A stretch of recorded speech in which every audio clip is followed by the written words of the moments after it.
Guys, saya di mana ni? Saya di Villa Rompin, guys.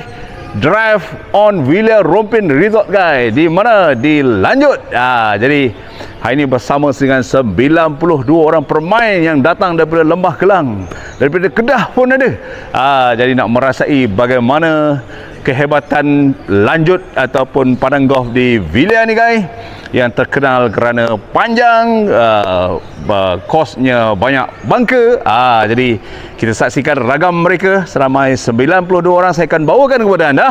Saksikan video ni sampai habis, guys. Jom!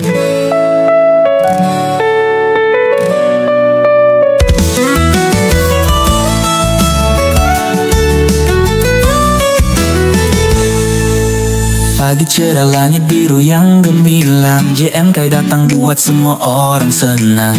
Review club golf penuh gaya dan harapan. Manis-manis ya, siapkan perencanaan. One good shot lead, ayo kita mulai main. Setiap angkatan penuh semangat berdaya. JMK lihat kita di lapangan hijau terang. Manis-manis ya, bikin hari takkan kurang. Manis-manis JMK datangkan berita. Review golf club buat kita semua gembira. Di mana saja review menyala bagai bintang.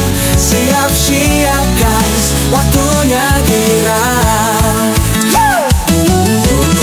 Swing mantap, semua mata tertuju. GMK tunjukkan tips yang baru, dari satu lubang ke lubang lainnya. Manis-manis ya, jangan ragu. Ayo semua pemain, ayo kita bersatu. GMK lihat kita mantan paragu. Review penuh rasa dan gaya. Manis-manis ya, serasa surga.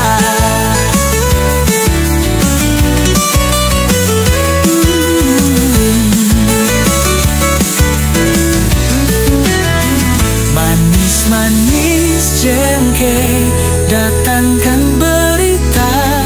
Review golf club buat kita. Okay. Macam manis tak? Ni bagus, manis. Shirley, well done lah. Ini berapa ramai kita punya? So, alhamdulillah kita ada 92 partisipan. 92 partisipan? Yes, 92 golfer yang join kita punya Drive on Villa Rompin trip. Ya, dengan family? Total berapa? Dengan I think ada dalam 130 lebih. 130 lebih dengan family sekali. Around that figure lah. So diorang akan main 3 round. 3 round. Dia punya mode of play macam mana? Ni tournament ke atau bukan macam mana? Kita memang saja buat untuk golf outing, supaya mereka boleh bawa family sekali sambil beriadah di resort. Yang golfer pula kita main golf di Villa Rompin.